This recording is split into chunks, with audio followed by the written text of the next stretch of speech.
الله أكبر الله أكبر أشهد أن لا إله إلا الله وأشهد أن محمد رسول الله. I am not a supporter of the Syrian government. No. But I'm not going to be taken for a ride by those who want to use this moment to overturn this government. Because I know when Assad falls, then Syria will become another Libya. If that is what you want, that is what you'll get. We don't want that. We don't want that. We want that day to come when Imam al-Mahdi will be there in Damascus, your city, and Dajjal will be there, your city, and Nabi Isa alayhi salam returns, your city. Damascus is too important. From the time Assad falls, what you call the greatest enemy of the Muslims, Russia, is Rome. You should first of all prove that I am wrong. When I say Rome in the Quran is Russia today, prove me wrong. Prove to me that Rome today is the Roman Catholic Church in Vatican, and Rome today is the Anglo-American Alliance. It's only either Eastern Christianity or Western Christianity. Which one? Which one is Rome? The Quran speaks about Rome and speaks positively about Rome. And Nabi Muhammad ﷺ said we'll make an alliance with Rome. And guess who's made alliance already? Iran. Iran has already made an alliance with Rome. So those who want to consider Russia as their greatest enemy of the Sunni Muslims, go ahead. We are not a part of that. We've done enough to tell you that Russia is now changing and returning to Christianity. How else can we explain the State University of Moscow reaching out to me to invite me to come to Moscow when I'm preaching Islam, if there's so much hatred for Islam? بسم الله الرحمن الرحيم الحمد لله رب العالمين والصلاة والسلام على أشرف الأنبياء والمرسلين نبينا محمد وعلى آله وصحبه أجمعين. Donc, Cheikh Imran Hussein répète souvent: vous allez faire une alliance avec les Russes. Donc, il s'adresse aux musulmans. Il dit donc que les musulmans vont faire une alliance avec les Russes à la fin des temps, etc. Donc, Inch'Allah, on va essayer de lire ce hadith et voir si c'est exact. Donc, à partir de l'interprétation qu'il en a, donc de ce hadith, il développe des analyses géopolitiques et donne ses conseils aux musulmans.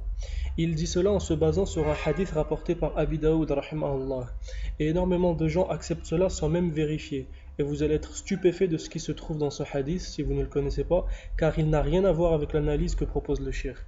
Voilà ce que dit le hadith. ستصالحون الروم صلحا آمنا فتغزون أنتم وهم عدوا من ورائكم فتنصرون وتغنمون وتسلمون ثم ترجعون حتى تنزل بمرج ذي التلول فيرفع رجل من أهل النصرانية الصليب فيقول غلب الصليب فيغضب رجل من المسلمين فيدقه فعند ذلك تغدر الروم وتجمع للملحمة.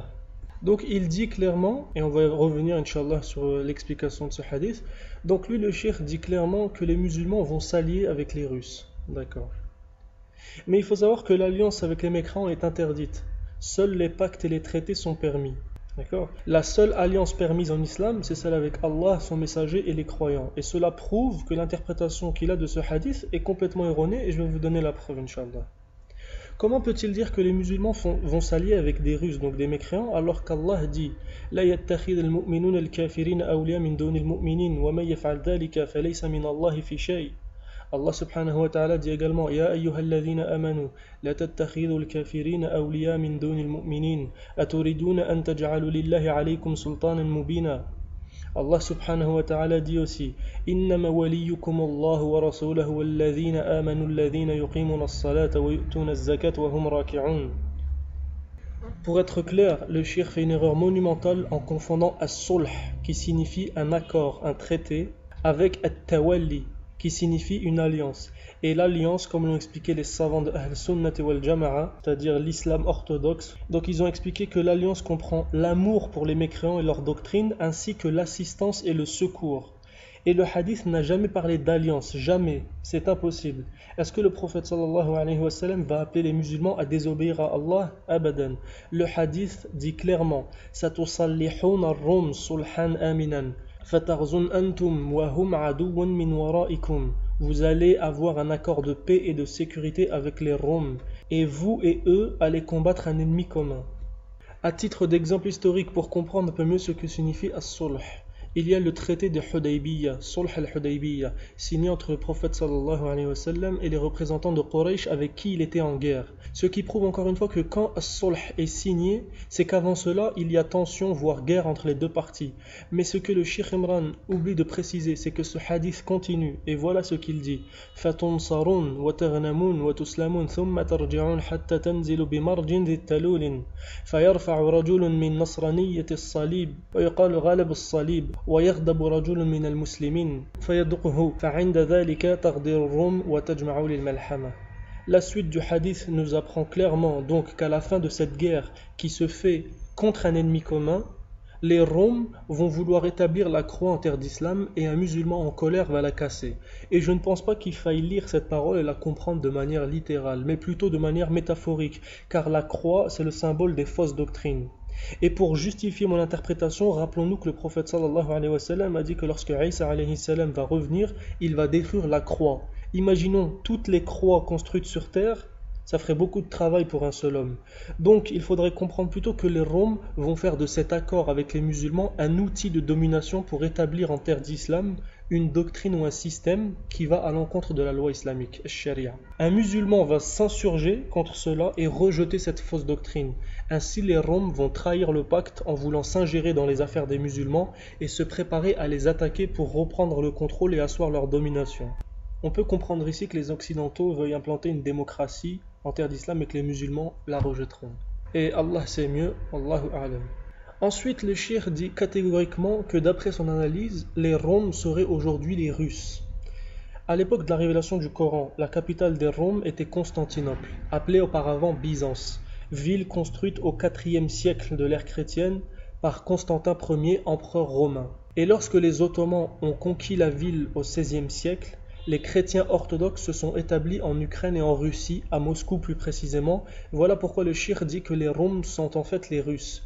Mais ce n'est qu'un avis, cela est possible, comme il est possible également que les Roms représentent tous les chrétiens européens sans distinction aucune entre Rome, Constantinople et Moscou.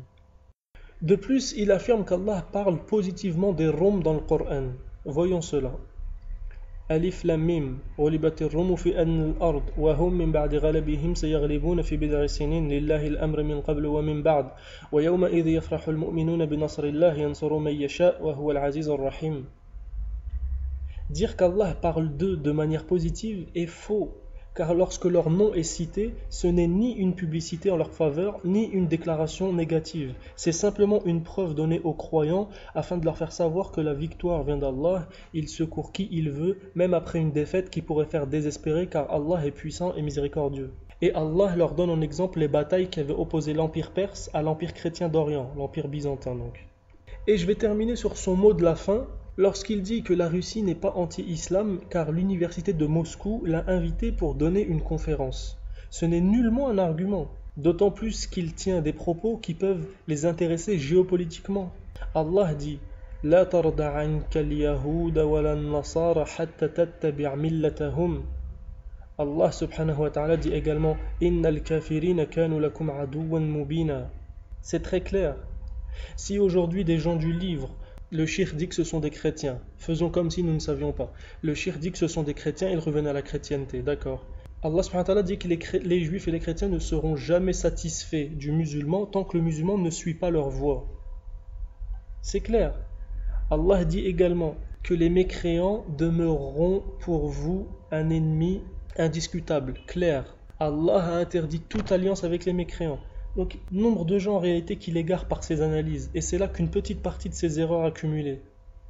analyse qu'il prêche avec certitude et entêtement et une certaine naïveté sur la nature des mécréants, et de surcroît avec des mauvaises traductions et un découpage qui rend le hadith incompréhensible et en totale contradiction avec le Coran.